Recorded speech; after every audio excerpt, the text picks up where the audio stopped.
Shadows of the Forgotten War Prologue, The Midnight Caller. The phone pierced the dead of night at 2:17 a.m., yanking Harry Thompson from sleep like a noose tightening around his neck. His Omaha bedroom, still haunted by the empty space where Martha once lay, felt colder than the grave. Heart pounding, he snatched the receiver. "Who is this?" The voice was a guttural hiss, laced with menace. "Thompson, that box in your attic, it's a Pandora's curse. Open it, and death follows. Ignore it, and we'll drag you into the shadows ourselves. The ghosts from Tokyo are already at your door." The line died with a click that echoed like a cocked hammer. Sweat slicked Harry's brow. At 62, retired and alone, he wasn't one for paranoia, but the caller knew too much. Flashlight in hand, he ascended to the attic, dust choking the air like forgotten sins. The trunk, Dad's stuff, do not touch. Inside, the locked box yielded to his pry bar. Envelopes tumbled out, 1944, 1945, from Lila to his father, Elias. First letter: "Eli, darling, the dagger we took from that doomed sub, it's not just gold and jade, it's a key to oblivion, buried where rivers collide, beneath the twisted oak. But they're hunting us. One wrong move, and we're erased." Harry's hand shook. His dad, the silent WTF vet, a smuggler? As he unfolded the next, a floorboard groaned downstairs, not the house settling. Someone was inside. Glass shattered. A shadow loomed at the attic hatch. "Give us the letters, old man," a voice snarled, "or we start with your throat." The intruder lunged. Harry's world exploded into chaos. Chapter 1, The Relic's Whisper. Harry swung the pry bar like a baseball bat, cracking the intruder's arm with a sickening snap. The masked figure yelped, tumbling down the ladder in a heap. Harry bolted after, but the man vanished through the shattered window, leaving blood smears and a dropped knife etched with Japanese symbols. By morning, police tape fluttered outside, but the cops dismissed it as a botched burglary. Harry knew better. The letters revealed Lila as an OSS codebreaker, Elias her lover in wartime San Francisco. Together, they'd intercepted a Japanese sub laden with looted relics, including the Emperor's dagger, cursed to doom its possessors. "Traitors among us," Lila wrote. "Americans selling out for gold. If they find the burial site..." Harry's phone vibrated. Unknown sender. A photo of him in the attic, taken hours ago. Caption: "Next time, we don't miss." He called his brother Jack, the Chicago prof. "This is dynamite, Harry," Jack whispered. "That dagger could rewrite history, or fund a terrorist cell. Dig careful." Doorbell. A fedora-clad man. FBI. "We know about the attack, and the dagger." Harry opened the door, but as the agent stepped in, a sniper's red dot danced on his chest. "Get down!" Hale barked, tackling Harry, as bullets shredded the doorframe. Who fired? And why spare Harry, unless they needed him alive? Chapter 2, The Agent's Game. Bullets ricocheted like fireworks gone wrong, plaster raining down as Harry and Hale hunkered behind the couch. "Yamato Society," Hale growled, firing back through the window. "Japanese nationalists reclaiming their artifacts. Your dad's heist pissed off the wrong ghosts." The shooters fled as sirens wailed. Hale, scarred and steely, spilled classified beans. Elias led the sub-raid, pocketing the dagger to thwart double agents. Lila hid it in Omaha post-war, but vanished, body in the river. "Worth billions now," Hale said. "Collectors, governments, everyone wants it." Harry confessed the burial clue. Hale's eyes gleamed. "We go tonight, but trust me, no one else." Under moonlit trees at the river's meet, Harry shoveled furiously. The box surfaced, dagger inside, its jade pulsing like a heartbeat. "Incredible," Hale murmured. But as Harry turned, Hale's gun pressed to his temple. "Hand it over. I work for the highest bidder." Betrayed. Harry's mind raced, fight or flee. Then, rustling in the bushes, more guns cocked. "Not so fast, agent," a new voice sneered. "The dagger's ours." Surrounded, death closing in from all sides. Chapter 3, Family Fractures. A barrage erupted. Hale spun, firing wildly as shadowy figures swarmed from the trees. Harry dove, dagger clutched, rolling into underbrush as bullets tore bark. Yamato assassins or Hale's rivals? He crawled through mud, emerging at the riverbank, splashing into icy waters, current dragging him downstream. Washing ashore, gasping, he checked the dagger, intact. But his phone, waterlogged, buzzed impossibly. Jack's number. "Harry, I heard shots. Where are you?" Jack arrived at the motel hideout, face pale. "Hale's dirty, smuggling artifacts for years, but Dad left a code in those letters. The dagger's not just treasure, it's engraved with coordinates to a bigger cache." As they deciphered, a knock, room service. But Hale peeked, armed men stacking up outside. Door exploded inward. "Federal raid," voices shouted, but one face amid the chaos. Hale, grinning. "Told you to trust no one." Jack shoved Harry toward the window, Run! Gunfire deafening. Was Jack hit? Harry leaped, landing hard, dagger slicing his palm, blood mingling with jade. Sirens howled, pursuers closing, and in his pocket, the dagger warmed unnaturally, as if awakening. A woman's voice whispered in his mind, "Run, Eli, they're here." Lila's ghost or madness? Chapter 4, The Curse Awakens. Harry staggered through back alleys, blood trailing, the dagger's heat searing his skin. Visions flickered, Elias and Lila fleeing wartime shadows, Sub exploding in Pacific fury. Curse real? He holed up in an abandoned warehouse, bandaging wounds. Jack's fate? Unknown. A burner phone call to an old vet buddy yielded a lead. Your dad mentioned a safe house in Lincoln. Key under the mat. En route, hitchhiking, a trucker eyed him suspiciously. You look like hell, mister. Mid-ride, radio crackled. Fugitive Harold Thompson wanted for artifact theft, murder of FBI agent. Murder? Hale dead. Framed. At the safe house, a dusty cabin. Harry found Elias's journal. Entries confirmed. Dagger, not cursed artifact, but WTF bioweapon trigger. Jade hid microfilm with plague formulas, stolen from Unit 731. Horror sank in. Worth trillions to terrorists. Door creaked open. Harry? A woman, 40s, resemblance to Lila's photo. I'm her granddaughter. The dagger called me here. She stepped in, but behind her, silhouettes. Grandma's secrets die with you, she hissed, drawing a blade. Trap. Harry grabbed the journal, bolting for the back. Flames erupted, arson to cover tracks. Engulfed in fire, coughing smoke, he burst out, straight into waiting arms.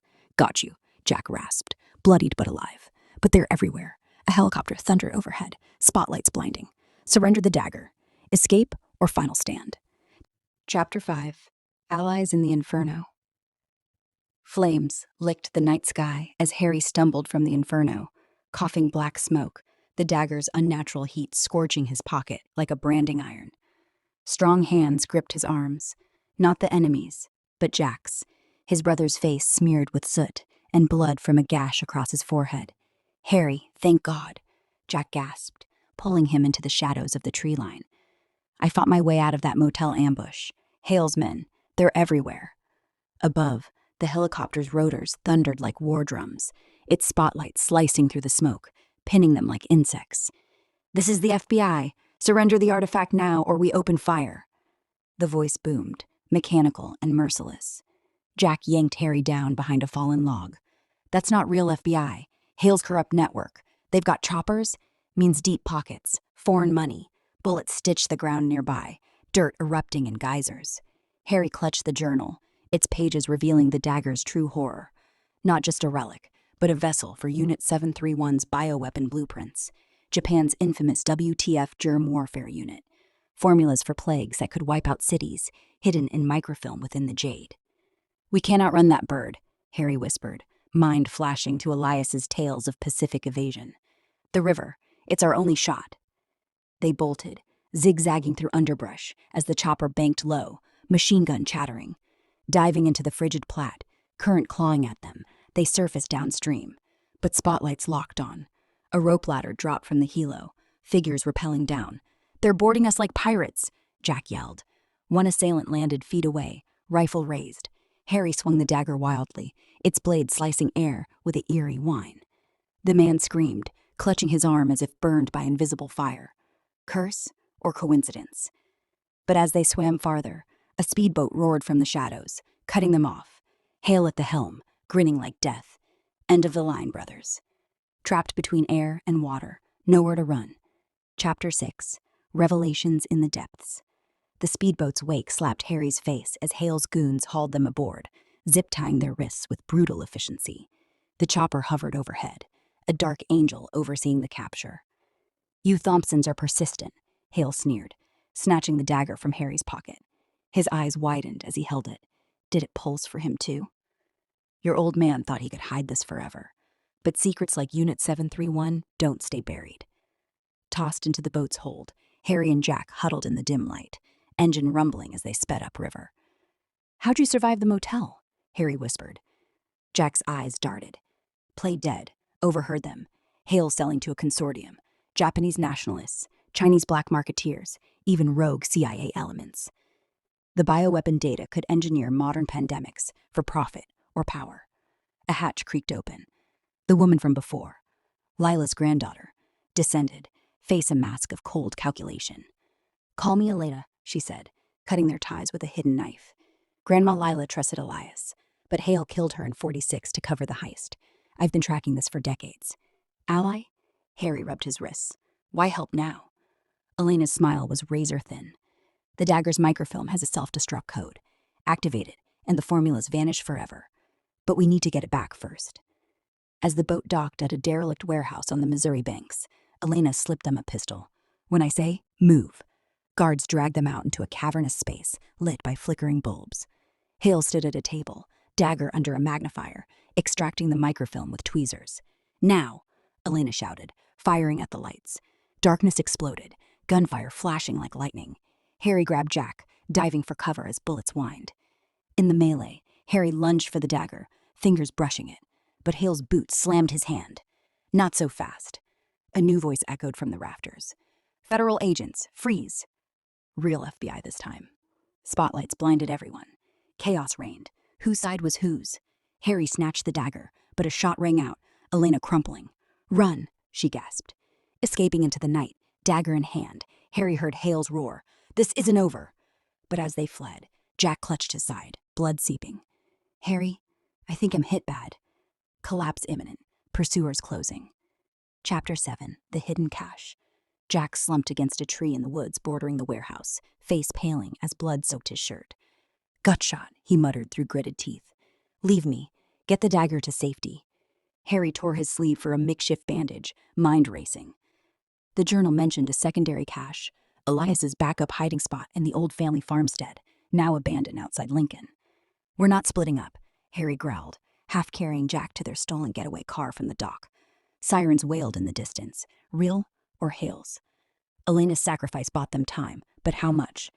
As Harry drove through back roads, the dagger on the dash seemed to glow faintly, visions assaulting him again. Elias and Lila burying not just the relic, but crates of documents in a storm cellar. Arriving at the decrepit farm at dawn, boards creaking underfoot, they descended into the cellar. Dust motes danced in flashlight beams as Harry pried up floorboards, revealing a steel safe. The combination? Dates from the letters. Lila's birthday. Inside, files yellowed with age, photos of Unit 731 horrors, and a vial, antidote prototype. Dad preserved evidence, Jack wheezed, to expose the traitors.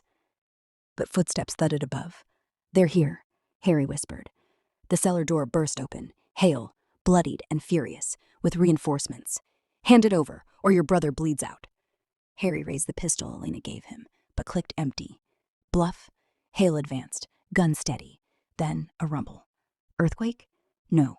The vial in Harry's hand shattered accidentally, releasing a gas. Coughing fits seized everyone. The antidote. It's a fail-safe toxin, Jack realized. Vision blurring, Harry staggered, Hale dropping to his knees. Escape through a hidden tunnel Elias dug. But as they crawled out, federal vans screeched up. FBI, weapons down. Trapped in crossfire, the truth about to erupt, or bury them forever. Chapter 8. Echoes of Betrayal. The gas cleared Harry's lungs just enough to see the standoff. Real FBI agents in vests surrounding the farm, Hale's men surrendering one by one.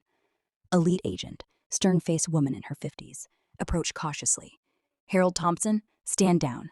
We're the good guys. Tracked Hale's corruption through declassified wires. Harry lowered his hands, Jack leaning on him, barely conscious. The dagger. It's dangerous. Bioweapons intel. The agent nodded. We know. Your father was a hero, not a thief. He hid it to prevent misuse. They medevaced Jack to a hospital, promising protection. But in the safe house debrief, doubts crept in. The agent, call her Ramirez, revealed more. Hale was tipped off by an insider. Someone close. Her eyes flicked to a file, photos of Jack meeting Hale months ago. Betrayal? Harry's world tilted. Jack? No. Ramirez shrugged. Greed runs deep. He led them to you. Confronting Jack in the hospital, tubes snaking his arms, Harry demanded truth. You sold us out? Jack's eyes welled. I needed money, debts, but I switched sides when they shot at you. A nurse interrupted, but she drew a syringe, not medicine. Quiet now, she hissed, Yamato tattoo peeking from her sleeve, needle plunging toward Harry's neck. Struggle ensued, alarms blaring. Guards rushed in, but too late? Poison coursing, vision fading. The curse claims another. Chapter 9. The Hospital Siege. Alarms shrieked through the sterile corridors of Lincoln General Hospital as Harry grappled with the nurse, her syringe glinting like a venomous fang inches from his jugular. The Yamato tattoo on her wrist confirmed it. She wasn't here to heal. The dagger's secrets die with you, she snarled, her accent thick with Tokyo grit. Harry, fueled by adrenaline and the ghost of Elias's survival instincts, twisted her arm with a crack that echoed his earlier attic brawl. The syringe clattered to the floor, but she countered with a knee to his gut, doubling him over. Jack, wired to machines and pale as death, rasped from the bed. "Harry, behind you!" Another figure burst through the door, an orderly with a silenced pistol. Bullets thwacked into the wall as Harry dove behind the bed, yanking IV stands down for cover. The nurse scrambled for her weapon, but hospital security pounded down the hall, drawn by the chaos. In the frenzy, Harry snatched the dagger from his coat, its jade now thrumming audibly, like a distant heartbeat. A vision hit him, Elias in a Manchurian lab, 1944, witnessing Unit 731's horrors. Prisoners writhing from plague tests, scientists in masks dissecting the living. "Destroy it," Elias's voice echoed in his mind, "before it unleashes hell again." Security breached the room, subduing the attackers in a hail of tasers and shouts. But as cuffs clicked, the nurse laughed maniacally. "Too late. The consortium knows. Your brother's deal? Just the beginning." Jack's eyes widened in denial. Or guilt. Ramirez rushed in, badge flashing. "Evacuate! Bomb threat called in!" Explosions rocked the building. Diversions? Harry grabbed Jack's wheelchair, dagger in pocket, fleeing into the night as flames licked the windows. But in the parking lot, black vans screeched to a halt. Doors slid open, revealing masked commandos. "Surrender the relic!" Pinned down, the ground shaking from secondary blasts. Chapter 10, The Consortium Unveiled. Gunfire crackled across the hospital lot, like 4th of July gone lethal. Bullets pinging off cars as Harry shoved Jack's wheelchair behind a dumpster. Ramirez fired back from cover, her team forming a perimeter. "These aren't Yamato," she yelled over the din. "Private mercs, hired by the consortium." The consortium, whispers from Elias's journal. A shadowy alliance of post-war profiteers, blending Japanese nationalists, American black marketeers, and rogue intelligence ops. They'd twisted Unit 731's bioweapon legacy into modern biotech gold, engineering designer viruses for the highest bidder. Harry's phone buzzed, unknown caller. Thompson, a digitized voice intoned. "Trade the dagger for your lives, or watch Omaha burn like those Chinese villages in 42. Visions assaulted again. Elias smuggling microfilm from a burning Unit 731 outpost, Leela at his side, evading Japanese guards amid screams of infected test subjects. Jack clutched Harry's arm, confession spilling. I contacted them first. Debts from bad investments. Thought it was just artifact hunting. Didn't know about the bioweapons." Betrayal stung deeper than any bullet. But no time. Mercs advanced, grenades rolling. Ramirez tossed a smoke canister, yelling, "To the SUV!" They piled in, tires squealing as they rammed the blockade. Pursuit vehicles gave chase, highways turning into a demolition derby.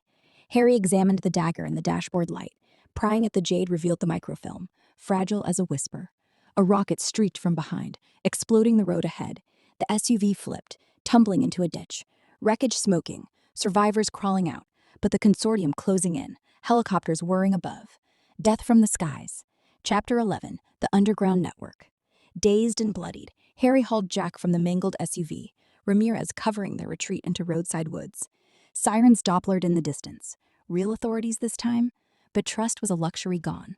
They stumbled upon an old storm drain, Elias's journal mapping it as a W2-era escape route for OSS agents in the Midwest. "Dad planned for this," Harry muttered, prying the grate open. Down they went into dank tunnels, echoes amplifying their ragged breaths. Ramirez bandaged Jack's wounds with a field kit. "The consortium's bigger than we thought. Ex-Unit 731 scientists granted amnesty by the U.S. They founded biotech firms. That microfilm? Formulas for weaponized pathogens, updated for CRISPR tech. Could engineer pandemics tailored to genes." Jack wheezed a redemption. "I hid a copy of the journal scans online. Anonymous drop to whistleblowers." But footsteps sloshed above. Mercs, sealing exits. The dagger vibrated. Another vision. Leela injecting Elias with an experimental antidote, saving him from a lab leak.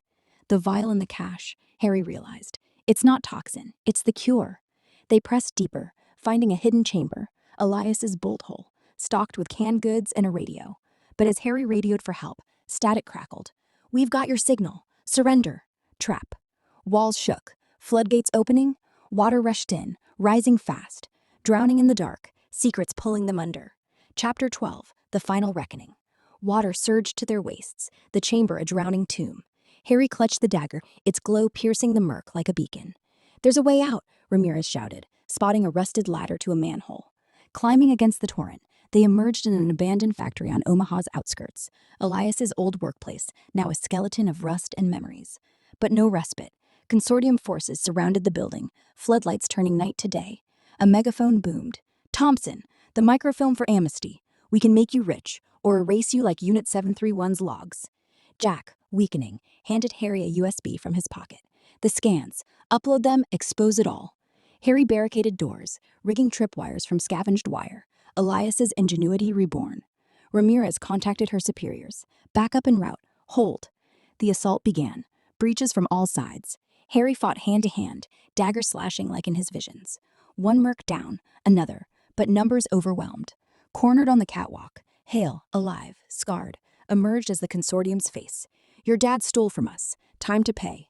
Hale lunged. Harry parried. The dagger pierced Hale's shoulder. He howled, convulsing as if cursed. Microfilm dislodged in the struggle, fluttering toward machinery below. A shot rang out, Ramirez dropping Hale, but the film ignited on sparks, burning to ash. Relief? No. Jack screamed, a hidden explosive vest beeping. "They rigged me." Timer ticking. 10 seconds. Sacrifice or salvation. Explosion imminent. World hanging by a thread. Ticking fate.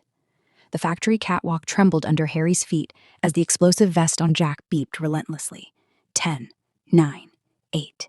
Jack's eyes, wide with terror and regret, locked onto Harry's. "They strapped it on me in the tunnels," he confessed through gritted teeth. "Remote trigger. I'm sorry, brother. Run." Ramirez froze, assessing the blinking red lights wired across Jack's chest. "C4 variant. Enough to level this place. We cut the wires, or we're all ash." Harry's mind raced back to Elias's journal. Unit 731 had experimented with time toxins and booby traps, disguising them as medical gear. Was this a twisted echo? No time for history. "Blue wire. It's always the blue," Harry muttered, half joking, half desperate, yanking a tool from the factory floor. 7, 6, 5. Snip. The beeping stuttered, but accelerated. "Wrong wire. Evacuate!" Ramirez yelled, shoving Harry toward the fire escape. Jack ripped at the vest, hurling it over the railing into the machinery below. Explosion roared, flames blooming like a hellish flower, shrapnel whistling past. The catwalk buckled, plunging them into freefall. Harry grabbed a chain, swinging wildly as the factory ignited. Below, consortium remnants scattered, but reinforcements poured in. Drones buzzing overhead, scanning for survivors. Hanging by threads, fire rising, the microfilm's ashes mocking their escape. Chapter 14, Ashes of Truth. Harry hit the ground hard, rolling through debris as flames devoured the factory's guts. Ramirez hauled him up, coughing ash. "Jack?" he croaked. A figure staggered from the smoke. Jack, singed but alive. Vest detonated harmlessly in a pit of old machinery. "Dummy charge," he gasped, "bluff to flush us out." Relief soured quick. Drones swooped, lasers painting targets on their chests. "Hostiles acquired," a mechanical voice droned. The consortium's tech wing, autonomous killers, programmed with Unit 731-derived AI for biological targeting. They sprinted to an old loading dock, commandeering a rusted truck. Tires screamed as they burst through gates, drones in pursuit like angry hornets. En route to an FBI safe house, Ramirez radioed. Harry pieced it. The microfilm's destruction wasn't total. Elias had duplicates. Dad mentioned a lockbox in D.C., Harry recalled. At the National Archives, under a false name. But Jack's phone lit up. Hacked. "We see you," the text read. Attached, live feed of Harry's Omaha home, wired with plosives. Detour or doom. Family legacy on the line. Chapter 15, Capitol Shadows. Washington, D.C. gleamed under winter lights as they ditched the truck near the archives, blending into tourist crowds. Ramirez flashed credentials for after-hours access, her team securing perimeters. If Elias hid backups here, it's in the WTF vaults. Descending into climate-controlled depths, Harry followed clues from the journal. Shelf 731. Ironic nod to the unit's horrors. Behind declassified files on Japanese atrocities, vivisections, plague bombs, lay a concealed panel. Inside, film reels, untouched. Projections flickered, gruesome footage of Unit 731 labs, formulas for engineered viruses, and names. American officials who traded immunity for data post-war. "This exposes everyone," Ramirez whispered. "The consortium's roots." Alarms blared. Breach. Elevators jammed. Footsteps thundering. Yamato infiltrators, or deeper, CIA ghosts covering tracks. Trapped underground, archives becoming a tomb. Chapter 16, Exposure's Price. Gunfire echoed through the vaults as Harry clutched the reels, Ramirez returning fire from behind file cabinets. "They'll bury this, and us," she said. Jack, redeemed in action, hacked a terminal with skills from his prof days. Uploading to secure servers, WikiLeaks-style drop. But a figure emerged, Elena, thought dead from the warehouse. "You fools," she sneered, gun-trained. "Grandma Lila wanted it destroyed, not exposed. Pandoras don't close." Twist. Elena led the consortium, using Lila's legacy to weaponize the past. Shootout intensified, reels scattering. Harry dove, grabbing one, key formula. Elena lunged, he smashed it underfoot. No more plagues. Reinforcements arrived, true FBI, overwhelming the attackers. Elena cuffed, ranting about curses. But as they surfaced, a sniper scope glinted from a rooftop. Bullet cracked. Ramirez shoved Harry aside, taking the hit. Fallen ally, secrets leaked, but Hunter still loose. Chapter 17, Sniper's Shadow. The crack of the sniper's rifle echoed across the National Archives plaza, like thunder from a clear sky. Ramirez crumpling to the pavement with a guttural cry, blood blooming on her shoulder. Harry dove behind a marble pillar, heart slamming as tourists screamed and scattered. "Ramirez!" he shouted, but she waved him off, clutching her wound. "Go! Get the reels out!" Jack, fueled by guilt and adrenaline, grabbed Harry's arm. "This way, subway entrance." They bolted through chaos, FBI agents returning fire at the rooftop shadow. Bullets chipped stone around them, one grazing Harry's calf like fire. Descending into the metro tunnels, the reels tucked in Harry's jacket, they hopped a turnstile amid panicked commuters.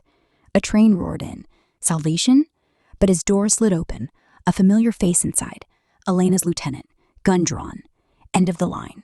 Trapped in the car, doors closing, weapon raised. Chapter 18, Subway Showdown. The subway car lurched forward, plunging into darkness as Harry tackled the gunman, fists flying in the confined space. Commuters shrieked, ducking low. Jack snatched the fallen pistol, but his hand shook. Old academic, not fighter. "Harry, behind!" Another assailant emerged from the crowd, knife flashing. Harry parried with the reel case, plastic cracking, beholding. Vision surged. Elias in a Tokyo tunnel, 1945, evading Unit 731 guards after stealing the original films.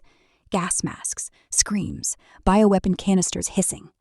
A shot from Jack dropped the knife man, but the train screeched to an emergency stop. Consortium hack? Lights flickered out, emergency reds casting hellish glows. "They control the system," the first gunman gasped. "Pinned. Upload those films, and pandemics follow." Harry smashed a window, dragging Jack onto the tracks. Sirens wailed above, FBI closing in. Footsteps echoed in the tunnel. Pursued in the dark, rails humming with approaching death.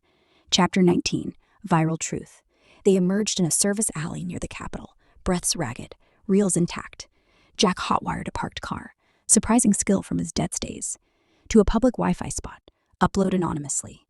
At a crowded coffee shop, laptops open amid oblivious patrons, Harry connected. The files, damning evidence of Unit 731 cover-ups, modern biotech ties, consortium names, including senators and CEOs. "This blows it wide," Jack muttered, fingers flying. Upload bar ticked, 50%, 75%. But the shop's doors burst open. SWAT? No, consortium mercs in plain clothes, silencing patrons with threats. "Step away, Thompson." Harry hit send as gunfire erupted. Files live, whistleblower sites, news outlets. But a bullet shattered the laptop, grazing his hand. Fleeing into streets, alerts buzzing on phones. Breaking, W20 bioweapon scandal exposed. World watching, but assassins one step behind. Chapter 20, Legacy's End. Sirens converged on DC's heart as Harry and Jack holed up in an abandoned warehouse, barricading doors. News feeds blared, arrests rolling, consortium heads in cuffs, international outcry over Unit 731's lingering poison. Japan issued apologies, US declassified more horrors. But peace shattered. Elena, escaped or released, stormed in with remnants. "You think exposure stops us? The formulas live in labs worldwide." Final melee. Harry wielded the dagger one last time, its curse a psychological edge. Elena lunged. He disarmed her, FBI breaching walls. Cuffed and defeated, she whispered, "Lila's blood on your family. It never ends." As agents led her away, Harry handed over the reels. Jack, forgiven in the fire, clasped his shoulder. Dad would be proud. Omaha called. Home, healed. But a midnight text. Shadows linger. Watch the rivers. The war never truly over. To be continued.